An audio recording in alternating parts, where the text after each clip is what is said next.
네, 윤석열 대통령이 국감을 앞둔 여당 원내 지도부와 만찬 회동을 갖습니다.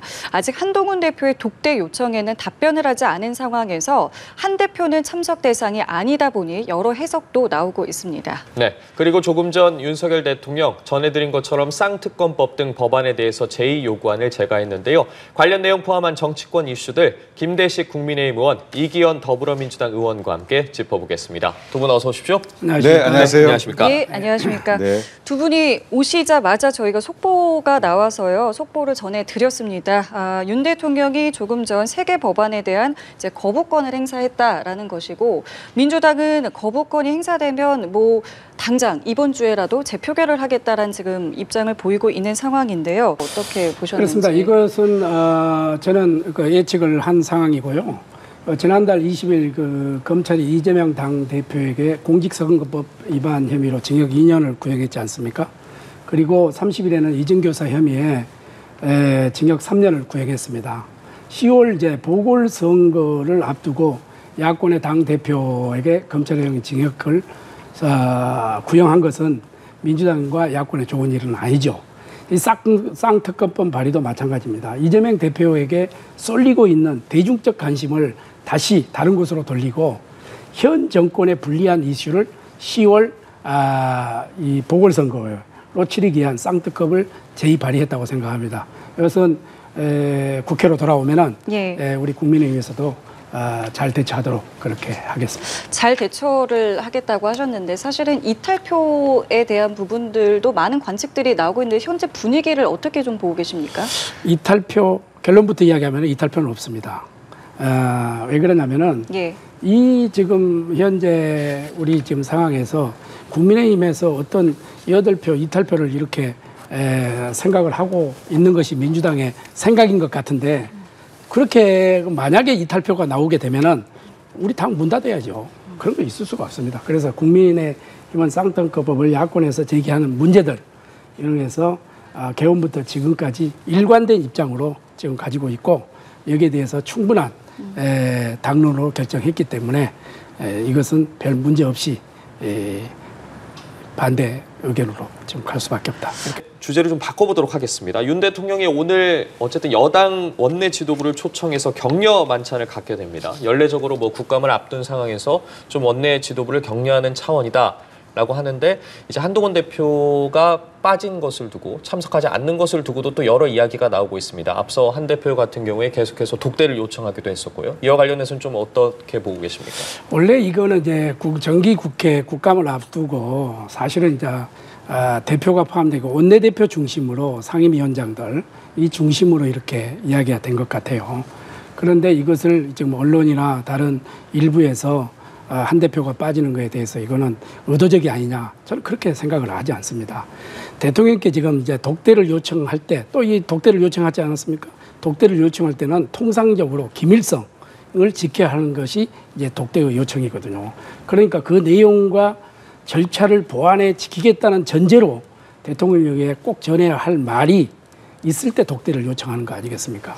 그러나 이제 한동훈 대표께서 비밀리에 요청해야 될 대통령 독대 이거를 공개적으로 요청하고 또 있습니다. 이 부분에 대해서 대통령실은 한동훈 대표의 독대 요청에 원래 진정성이 있는 충언이냐 아니면은 그 의도보다는 대통령과 만났다 또는 대통령과 이러이러한 말을 했다라는 것을 사실상 공개적으로 알리기 위한 독대 요청이 아니냐 이렇게 생각하고 있는 것 같아요.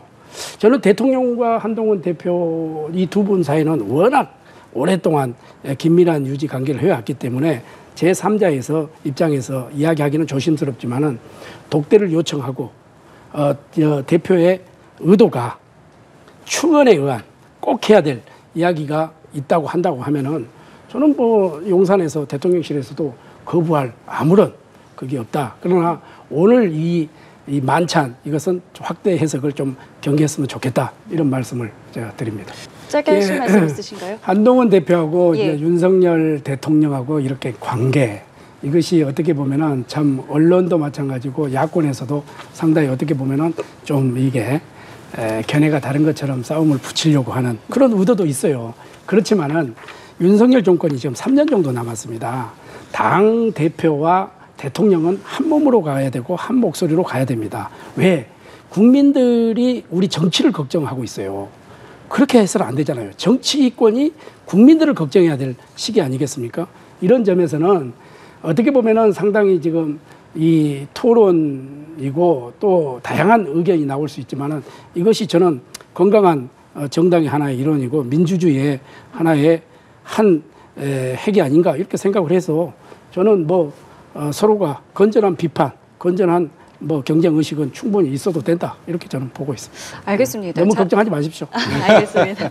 이런 상황에서 한 녹취가 공개가 됐습니다. 국민의힘 전당대회를 앞두고 김대남 대통령실 전 선임행정관이 한동훈 후보를 공격해달라라고 요청을 하는 이제 녹취가 공개됐고요. 여기에 대해서 한동훈 대표도 부끄럽고 한심하다라는 이제 비판을 했는데요.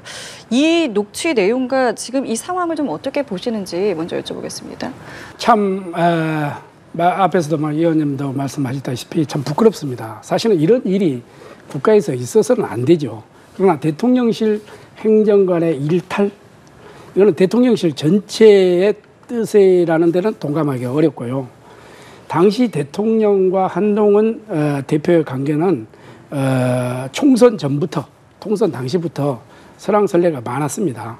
대통령과 한동훈 대표의 관계를 살펴보면 간단합니다. 한동훈 대표가 성공해야 대통령이 성공하고 대통령이 성공해야 한동훈 대표가 성공할 수 있다 이렇게 생각합니다.